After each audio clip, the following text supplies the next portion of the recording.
अस्सलाम वालेकुम guys, my name is Asha Siddiqa. I hope you are doing fine. Welcome to the psychology lectures. आज हम लोग कर रहे हैं differential diagnosis for anti social personality disorder. Anti social personality disorder का हम डिफरेंशियल डायग्नोस कर रहे हैं विद डिफरेंट अदर्स। ओके, अब सबसे पहले एंटी सोशल पर्सनैलिटी अगर हम थोड़ी बहुत फ्लैश बैक डालें, उसमें क्या थी? वो ये थी वो जो रूल ब्रेकर्स होते हैं वो लोग थे, जो जिनमें एम्पैथी नहीं होती, इंसाइट नहीं होती, ये वो लोग थे, और जो दूसरों को वॉयलेट करते थे ये वो लोग थे। और ये सारी वॉलिएशंस जो सी हैं वो 15 एज से स्टार्ट हो जाती हैं। अब इसको सबसे पहले हम कर रहे हैं isolated anti social behaviour due to substance use से डिफरेंशिएट। तो isolated anti social behaviour due to substance use से ही बात मतलब कि साफ हो गई है कि कोई ना कोई ड्रग या कोई ना कोई ऐसी दवाई, कोई ऐसा नशा, किसी ना किसी चीज़ ऐसी चीज़ का इस्तेमाल हो रहा है जिसकी वजह से वो उस बंदे में एंटी सोशल टेंडेंसीज अराइज होती हैं और वो एंटी सोशल बिहेवियर जो है वो करता है। ठीक है, और इसमें हम डिफरेंशियल डायग्नोसिस में सबसे पहले यही चीज़ कि वो सब्सटेंस यूज़ की वजह से वो उसमें आया है। उससे पहले उसकी चाइल्डहुड हिस्ट्री में ऐसे बिहेवियर्स नहीं रिपोर्ट हो रही, उसकी बाकी की हिस्ट्री में भी इसके ऐसे बिहेवियर्स रिपोर्ट नहीं हो रहे।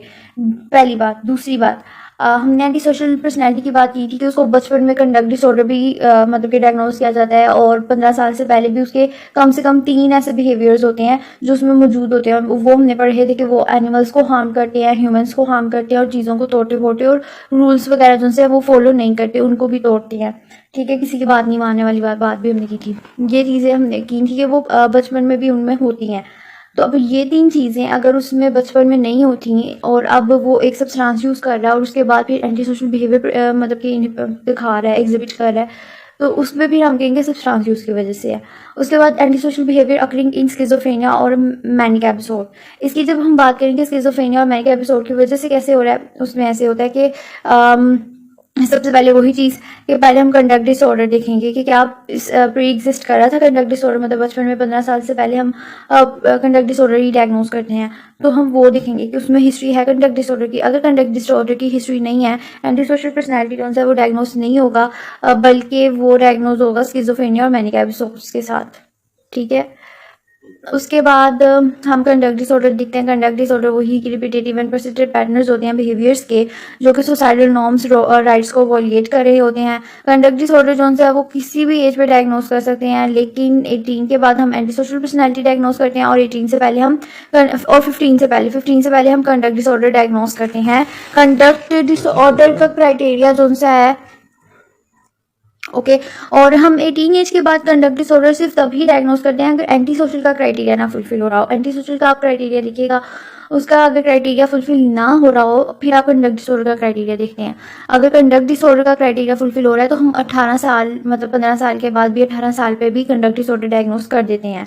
ठीक है, क्योंकि कंडक्ट डिसऑर्डर हो रहा है और एंटी सोशल जो है वो फुलफिल नहीं हो रहा। उसके बाद है ग्लिपनेस, एक्सप्लोटेटिवनेस और lake of empathy in narcissistic personality disorder. Narcissistic personality disorder की हमने बात की थी, तो उसमें अगर ये चीज़ है तो वही चीज़ की इम्पल्सिविटी और एग्रेसिवनेस जो सी है वो चीज़ें नहीं होती नार्सिसिस्टिक में।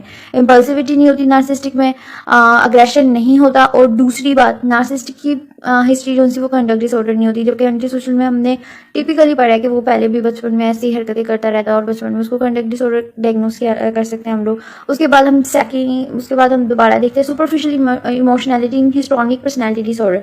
मतलब कि हिस्ट्रॉनिक में वो जो एक सुपरफिशियल इमोशनैलिटी कि बहुत ज़्यादा मैं इमोशनल हूँ और इस तरह की, तो दोबारा से वही बात की हिस्ट्रॉनिक पर्सनैलिटी में इम्पल्सिविटी एंड एग्रेसिवनेस नहीं होती, और ना ही हिस्ट्रॉनिक की भी ऐसी हिस्ट्री होती है ऐसे कंडक्ट डिसऑर्डर की।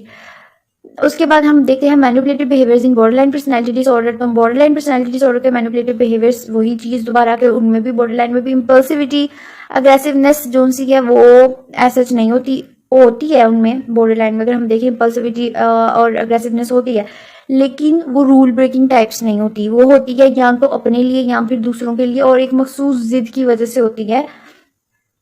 उनके कुछ फिक्स्ड बिलीव्स होते हैं और एटीट्यूड्स बॉर्डरलाइन के और ये एंटी सोशल पर्सनैलिटीज़ के डिफरेंट होते हैं। बॉर्डरलाइन को चाहिए होते हैं अपने इर्द लोग चाहिए होते हैं, उसकी नीड्स होती हैं, बॉर्डरलाइन डिमांडिंग होती है, उसको सब कुछ चाहिए होता है।